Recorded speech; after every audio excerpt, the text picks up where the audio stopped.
Welcome back to the podcast, guys. Your hosts, me, Tyler Stone, over there, John Fairbanks. That's me.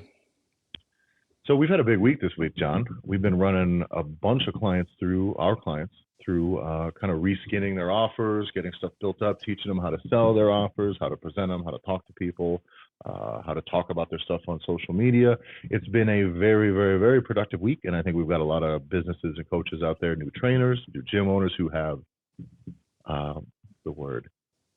an incredibly new outlook, new hope, potential, all of the things. No longer selling trying to wonder how can I keep jamming people into this single product. And I think we've been seeing a lot of trends in what people are doing, and then seeing where we usually end up, kind of the direction we end up pointing these coaches and gym owners to. And we want to kind of talk to you guys about some of the common pitfalls that we run into. And one of the most common issues that we see and hear from coaches and trainers is, how can I make more money? Or on the other side, again, the thing we always talk about, how can I get more people in? How can I get more leads? I need more people. But you also want to make more money per session, right? So there is a way that you can kind of do both of it by attracting more profitable work and more invested clients. Create a system of more invested clients tends to create the thing we talk about all the time, a feedback loop of success. A very invested client buying a very, very specific path with you is more likely to get there than somebody who just buys a little bit of your time, truthfully. So that invested client gives you more money. That invested client is more likely to get the results, which then gives you better testimonials, better results, better reputation, better word of mouth. And that's always just one. So trying to present your stuff in this way and directing it towards the client is what we're going to get into today. One of the things we see very often, and it's very common with gyms that are having a hard time making money with personal training specifically, either people don't want it or they're just simply not making enough money doing it, is doing the money per session game. Mm-hmm.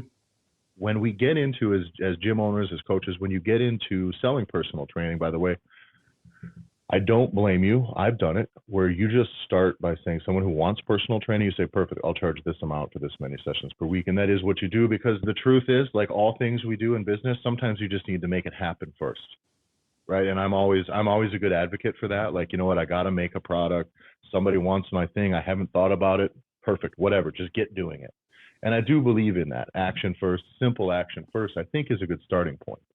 And the hard thing is, this is how we measure everything.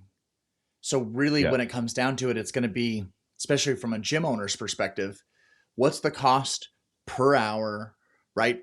How many people do I have in the class? Who am I coaching? What's the value? What's the cost of my electricity? What's the cost of having the facility open, so that you can clearly show, right, at the end of the day, how much money am I making per class, per person that's in there? So everything starts rolling into this function of dollars per hour. Yeah. And so you start comparing everything, and then we are transferring that to clients. So now they're looking at our service by dollars per hour, because that's where you're valuing. We're presenting our own equation to them and expecting them to explain. And by the way, I've done this in other industries too. If you ever have to explain to somebody that the reason you have to charge so much for something is because you have, I have bills that are this much, and you're already playing the wrong game, because you've already diminished the value of your service to just time. And there's a trend that I've seen, and this is a really good example for you guys to have out there. A lot of by appointment people, or people that do a trade or a skill or whatever that may be, charge by the hour. It's very common, right? It's common across almost a lot of lines of work, right? Mm-hmm. However, usually on the back end, ones that are doing, say, I'm going to do this is how much for the whole project, that just give you a number for the whole project. Yes, they're doing dollars per hour math on the inside as the business, but that is not how it is being presented to the client, because the client doesn't care, and your time doesn't mean anything to them. It just doesn't. They want what they want, which means if you're going to buy if I'm going to build a house for you, John, I'm going to say it is going to cost this much money for me to do this based on these plans. That's what it is. And if I'm breaking down how much I'm charging per hour, they're either going to be insulted because they don't think it's worth that much per hour for my time. And so it's a game that you're never going to win. But if I say I'm going to build this house for you with this quality and all these materials as such, and I'm going to do it at this price. That person wants, you know what they want? They want that house. They want it built on based on the plans that they presented to you, and that's how you do it. You don't say, oh, this many hours. That's not how it works. You know how I can tell a good tattoo artist? How? They charge me by the piece of art that they're going to put on my body, meaning I do not pay a tattoo artist by the hour if you have something that you want to be really good. Because if you want something that's really good, you know what they're going to say? They'll come up with a piece of art. They're going to get the size and figure out where it's going to be on your body. And they're going to say, it costs this much for me to put this thing on you. You're never going to find a great tattoo artist that charges by the hour. You know why? Because you can't, nobody is going to pay $500 an hour for anything. Right. But they will easily spend $5,000 to get this work of art put on their body by a professional who knows what they're doing. And by reframing it that way, it makes so much more sense, because if you can get the same piece of art kind of put on the same part of your body by somebody for $50 an hour, $100 an hour, yeah, you're not going to go to the guy that's 500. But stop having that conversation. The people that want something good and want something quality, want a quality piece of art on their body, want to pay money, want you to be able to take your time. The last thing you want to do is rush a tattoo artist because, shit, get over the other hour. What are we going to do? And but that dynamic is really important, because, you know, when I got this tattoo here when I was overseas, it's the most expensive tattoo I've ever got, and it's like the smallest one I've ever got. But it's in a location that needed to be done well, needed to be done by someone who knows what they're doing. They need to be willing to take the time. You have spots where skin's very stretchy. It requires somebody with skill. And this guy had a lot of skill. But if I did the math on what this cost me per hour, it's about $400 per hour, and it was fucking like 11 hours.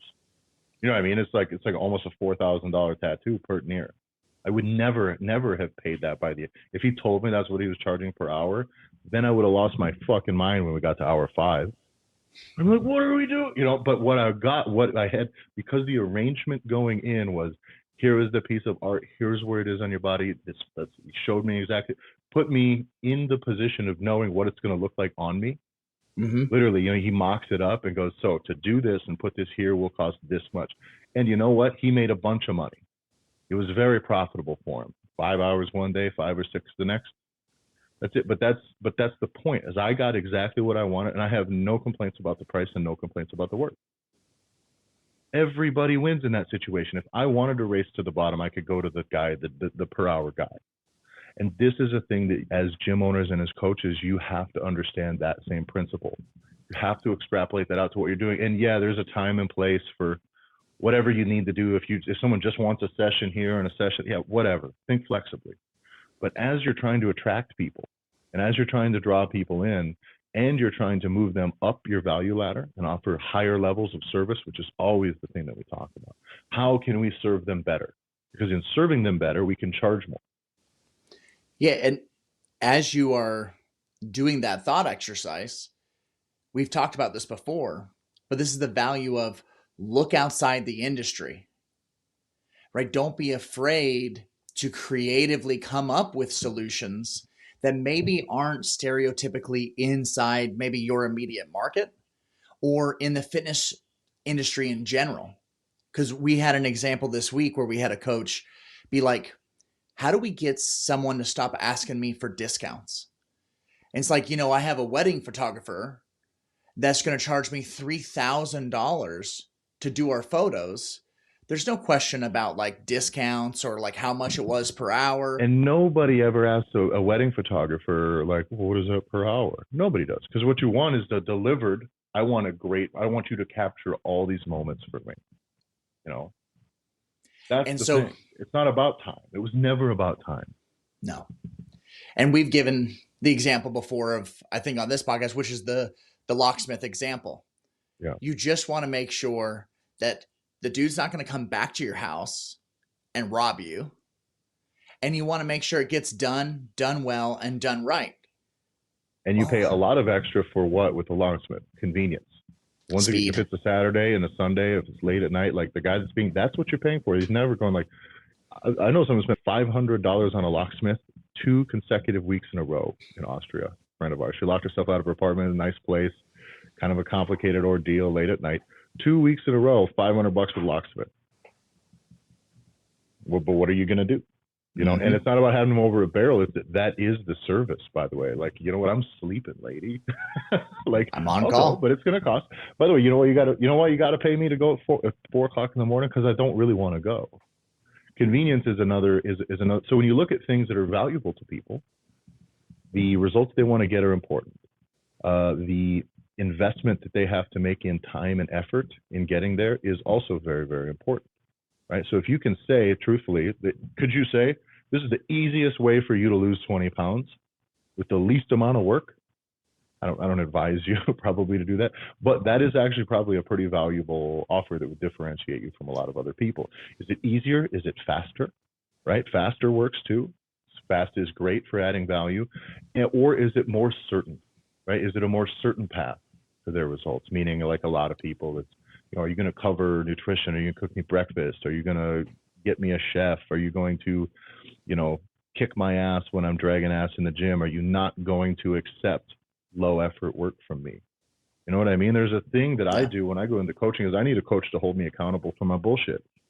This is the truth is that you know what I mean? In training, you need somebody to be like, hey dude, like it's fun talking with you, but like, you know what you're here to do, and that's a real deal. You need some of that. And so when we talk about presenting your services, the reason people are always getting asked about discounts or how that's pretty expensive is because it's only time versus money. And that is always going to break. So to break that, to shift that paradigm requires you to put yourself in their shoes and just walk their desired road from where they are to where they want to be. And walk that path through you and your services. Walk that with them. Do that thought exercise. Like, okay, so I walked into this gym, right? If you're your client, say I walked into this gym, I signed up, they gave me options that I could choose from or whatever, and I chose this because it fit my budget. And then I came in and I got thing A and I got thing B and I got thing C, and it's a lot of fun. The experience was professional. The experience matters, right? And you can start to build now your service offerings in a way that fit that experience. And then the results still are what you're selling, but the path between A and B still is a part of that as well. That's the part that makes you different from other people. And it's the thing we've talked about in the past with nutrition and coaching philosophy and all this other stuff that we want to bark up about what makes us different, right? Like I do keto for weight loss. Oh, well, I'm going to get you strong because I teach powerlifting type training, which is all fine if you're in a market where you can coach powerlifters on powerlifting for the sake of powerlifting. Right. You have enough of them, which usually, frankly, requires you to have an audience first, or at least have a position in that market first. But if you're looking for general population, you got to figure out what those people want. And what they want has nothing to do with the specifics of how you're going to get them there. If someone wants weight loss, you can give them weight loss and not have to explain that you're going to teach them barbell lifts. They may not even know. Our most profitable personal trainers don't speak on equipment. There's zero relevance to the location of the gym or what the gym is. They don't meet or sell in a gym or or regarding equipment or exercise. You're not selling exercise. You're selling results. You're selling what do you want to accomplish these next few months. That's it. And that has been a huge shift versus, and we see people out there too who do some specific skills coaches for athletes. And if you're just selling sessions, man, is that tough. And by the way, that works for kids, kind of, right? If you're in the kids fitness game, selling sessions works because you know what parents want for kids? A babysitter that's going to make them tired. That's what you're doing. You're a babysitter that's going to work them out, which is okay too. You have kids programs, stuff like that is the function. But if you want to separate yourself from that or figure out how you can make more money out of those systems, offer an upgrade. Maybe that upgrade involves we're going to make very sure that we're going to improve your kids 40 times. We're going to improve their overall strength and structure and make sure that they can do it safe. So we want to make sure that they are as injury proof for this upcoming sports season as possible, because we want your kid to play and have fun, not be on the sidelines because they got dinged up. And that now matters. That now sounds like it's worth a lot more than whatever, 100 or a couple $100 for a kid's fitness group. And now that doesn't have to be a thing that is a huge time suck on you. That may just be an extra 30 minutes. That's it. Yeah. The thing that especially with the kids stuff, because this is an area that I have a lot of interest in when it comes to training kind of youth and teenagers. And it always is comparable. Everything that I see out there is dollars per sessions, dollars per hour. And all we do, and all I see the market doing is, well, they could just buy more sessions. Therefore, I'll discount more. Yeah. So the idea is trying to get them on the hook for more and more and more. And there is a point where you have some diminishing returns at a certain level. And we see this all the time when we're talking about building together custom menus with what you do. We don't like seeing it go past, 3 months worth of time, because then it stays so nebulous and it stays Yeah. so like, well, 6 months, 12 months. Whenever you're having that type of conversation, it's really just a conversation of how much you're willing to discount your services. And the Yes. fact is that if you really drill down, people don't want, you and I talk about it all the time, and the endless relationship is that it's stop presenting options where the only thing you can do is discount your services. People have a goal, and especially if you're working with youth, if you're working with kids, like summertime, the chains should be fucking off. Like you should be getting positioned and ready because babysitting is a real deal. But do you want a babysitter that's going to charge you by the hour? Or do you want a babysitter that's going to explain all the value, all the things that they're going to do with your kid and how much fun your kid is going to have and what the results are going to be from that babysitting that And the you do with them? discipline they're going to gain. We're going to teach your kid discipline, hard work. We're going to hold them accountable, and it's going to be a ton of fun. And we're going to make sure they do it safely and they get stronger. And this is the thing. By the way, if you're selling kids class, you understand the importance. Most of us. I was talking to a guy last night about this, who his son and my son trained together quite a bit, and it was like, do you understand the importance of learning to exercise and enjoying exercise and training for strength and like just training for like progress to get better for your own sake, like because it makes you feel good and you like doing it. My kid has it. His kid has it at 13, 14 years old.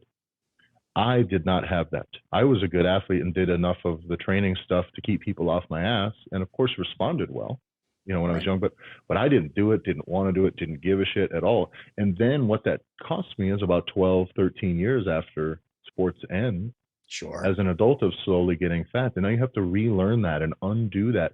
That is a thing you can, if you're talking to parents about what you're going to do differently, or what maybe makes your upgraded version, or maybe why yours is way more expensive than the other people's, because this is what we're doing. I want to future proof your kids health wise. I'm going to teach them about showing up fueled for training, what they should eat before they come in for training so they can feel good and get the most out of it. I want them to value the things that they're going to get, the things that they're going to learn in here. I want them to learn to appreciate exercise. I want them to learn to appreciate feeling strong. We have clients that coach some high school age kids, and you see the confidence in, say, a teenage girl who starts training and learns the value of strength and really learns to be proud of herself and proud of your body and proud for the things you've accomplished, much more than what they get on Instagram and social media, which is being proud of the way you look or the way other people think about the way you look. That is fucking cancer. But a person who comes in and you can teach kids how to be empowered, strong, work hard, have discipline, Jesus Christ, that is worth a lot of money and worth way more than daycare. And I still believe there's value in the daycare, let's do the kids thing, because people sometimes can't commit big money for their kids all of the time. But that type of system, come in, get them moving, and we're going to do our best, right? But we do have one that's like a real next level stuff, some Navy SEALs training for children type Totally. vibe, you know what I mean? Where this is the thing where we really want to future proof your kids by teaching them the real value of fitness and the value of health. And I want to teach them lessons in and out of the gym just in this hour. That's a product that's worth double your traditional kids program, at least. Without a doubt. Same amount of time. But make no mistake, because I think this is important too. There's a lot of coaches out there, especially guys that I've played with over the years in college and watching them in their own fitness journeys and what they're doing with their own businesses, that there's a big piece where they have a big heart. They want to go back to where they came from, and they want to give those kids that didn't have a shot the way they didn't have a shot when they were young, and then essentially they just got lucky and Yeah. they had a good hand and they were able to ride that all the way out. They want to come back and they want to give back. Well, make no mistake, you don't have to make your shit more expensive. Do you have the ability to make it more expensive as you add more and more value? But even your lowest tiered offer, if you change it so you're not having a conversation of dollars for hours, even then you're now attracting the population better that you do want to serve. Yes. And this is the important thing. So we talk about this aspect, John, about why you need to start communicating your services for what they really can do for your client.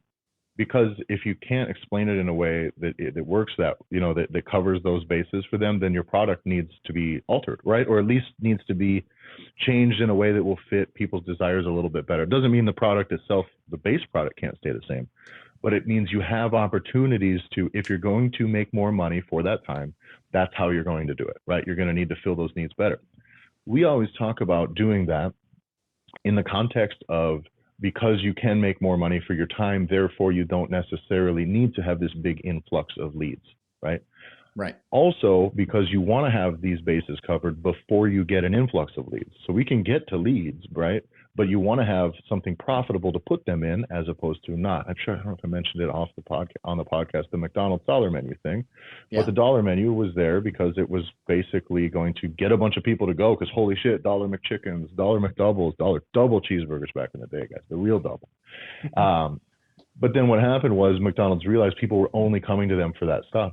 Mm-hmm. And it was not tenable because it was that the margins were so low that all the work, all the effort, all the systems, all the buying, all of it was, they were still making money, but cutting their own throat and losing out on all the potential.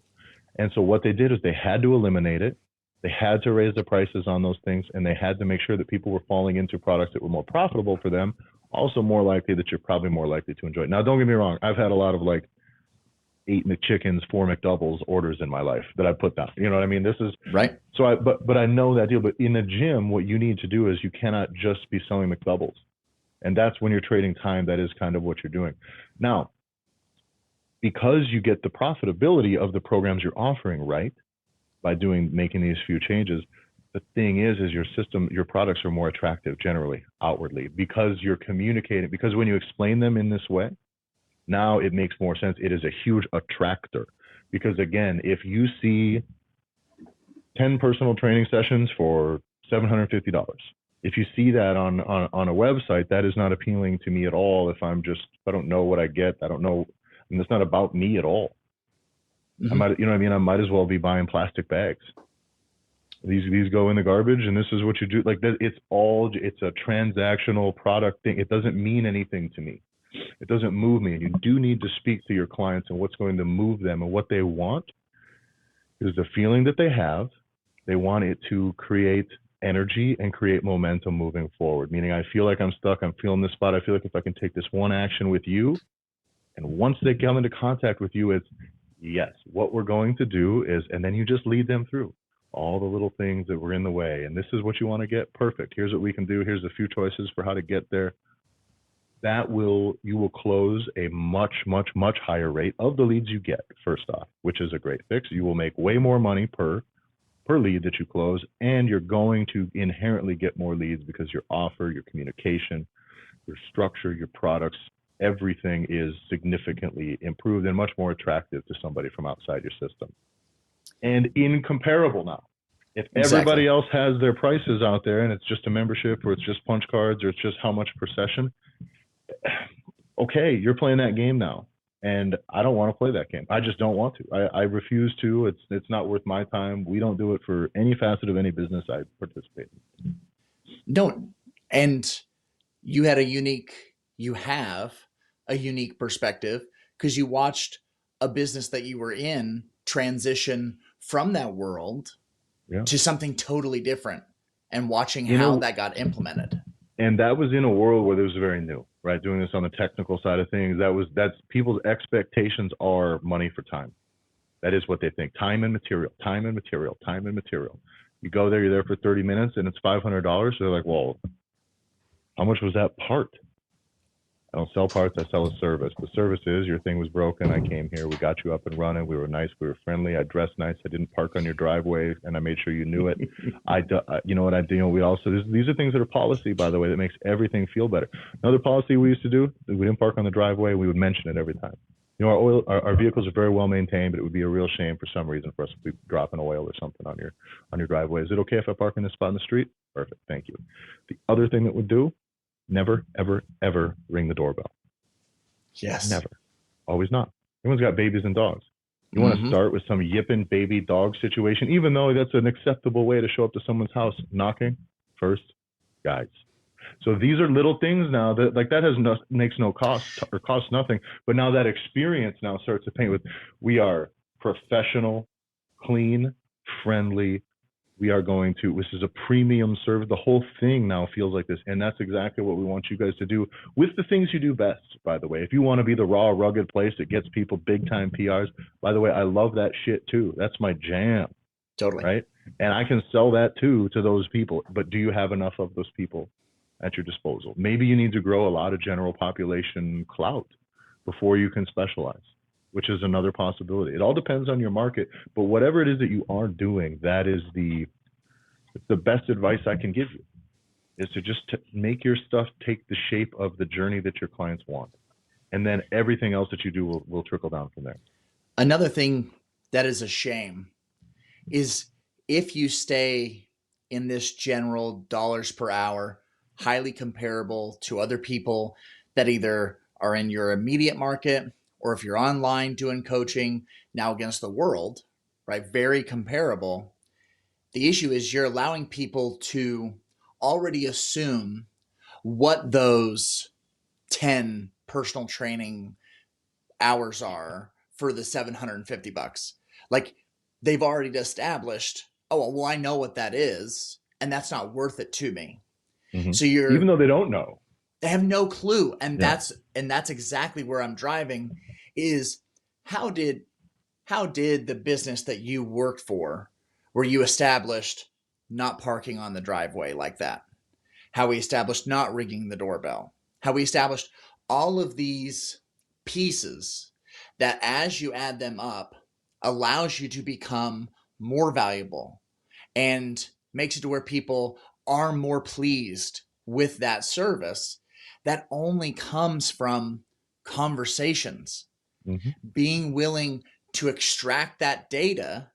That, I think, is where it is completely lost when you allow yourself to become so comparable, to where if you're not, people have to have a conversation with you, and then they give you the data to know how to continue to make your service better and better. And do you know how we shortcutted all of that, though, truthfully? Yeah. Because we paid a company that taught us you should do all of these things, because you can't simply double your prices. So we start doing all of these things. Make this a policy. We don't do this. Make sure we start crafting our experience with the help of people who have done it with hundreds and hundreds of other businesses. So that's the point. And so that is the thing, because, by the way, you can do it. You can go there and be like, I'm going to be the good guy. And then, this is it. We're going to course correct, and we're going to do all this stuff. That's going to take you a long time. Years. So the shortcut is, of course, which is kind of what we do as a business here, is like, we have all this data from all of these gyms that we work with. And these are the lessons. These are the lessons that we've learned, and we can plug them into your business. You can skip all that bullshit. There's a thing that I want to jump back to, because I think that maybe this would be a great point for us to wrap up on with this too, is empathy is key if you're a coach, right? Putting yourself in the position to feel for your clients is super important. Empathy, if people feel that you care about them, then they'll trust you. You know, if you show me you care, I'll care about what you know, right? Until then, we're talking about what we know. It doesn't mean anything. And you need to, again, I say this all the time, put yourself in the position of somebody who's thinking about joining a gym. And I want you to do this thought exercise. If you think you're someone who's 20, 30, 80, 100 pounds overweight, and you get up in the morning and you look in the mirror, and it's been the 5th year in a row of gaining 5 pounds a year, it's just gotten away from you. Those things just add up. You're like, God, this stuff's hanging here and here, and I know I keep making the wrong decisions food wise, but just don't. You're not burning any. You feel the energy cooling up in your body, which kind of, by the way, is what fat storage is. Also, you just feel this tense energy pooling up in your body, and every day it compounds, and you feel like failure, and you're stuck, and the whole thing just snowballs, and you're here, and you've just done nothing, and nothing. You're almost at the point of making a change. And you get up and you look in the mirror, and every person in your life now used to be an attractive person, and now you go out and you walk down the street and you feel like you're invisible. You know what I mean? You're like, God damn, what is going on here? And that just that is your reality at this point. And you get up in the morning and you look in the mirror and you go like, what am I gonna do? Like, you know what I really think I'm ready to do?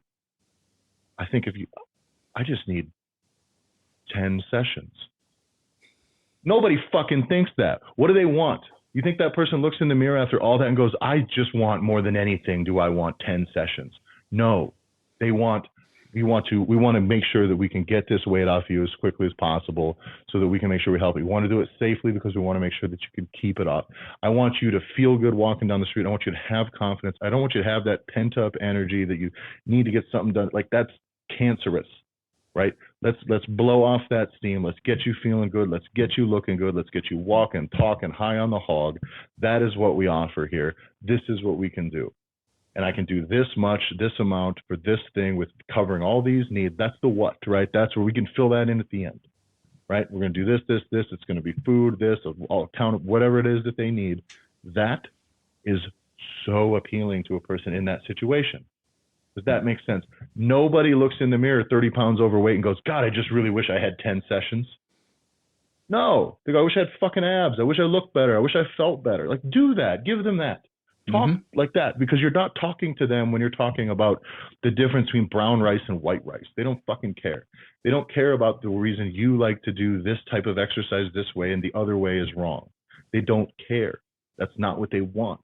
And that will not move the needle at all. Now, there is a base level, of course, of social media posting where you want to be informing people and engaging people and just be a fitness person. So I get a lot of that stuff, right? I do get, like, just talking about fitness, talking about exercise. I do get a lot of that. But when you're trying to appeal people, you got to do the other thing. You got to do the thing I just described. Do that exercise, because next time you talk to somebody, they're going to fucking know that you've at least thought about them, thought about people like them. And I talk to a lot of gym owners. We talk to a lot of personal trainers.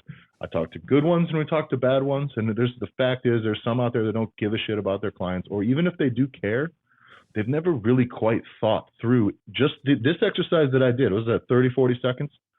Do it. Think it through. Be that person. Look in the mirror. Like, you see them out there. Learn to feel for those people. And when you do it and you talk to those people, it will crush. And by the way, you're not manipulating them. You're actually getting them in. Because if you're dangling punch cards, or if you're dangling sessions in front of a person and they don't want it, well, what do you think you're going to do? You're going to make more money by raising your prices? That's not going to work either. So it's very, very important to do this thing where you got to be them. You got to walk in their shoes. You got to really think about who they are, where they came from, and what they want. What do they want? And you got to give them the thing in their terms.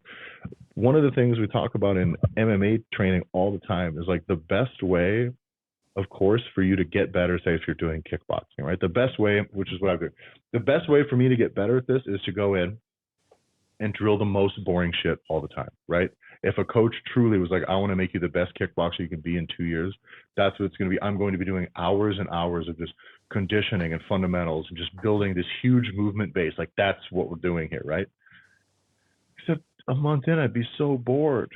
So you do have to find the right max of, like, hey, you want to feel like a bad motherfucker? Like, come in, we'll get you the fundamentals and we'll let you swing some spinning heel kicks and do some nonsense every once in a while. Like, we're going to have some fun with it. And you got to do it. You can't high road yourself away from giving people what they actually want, because then they're just never going to show up at your front door. And don't get hung up on, but let's say we've done work with skills-based basketball coaches. Yeah. Okay, you're not selling weight loss.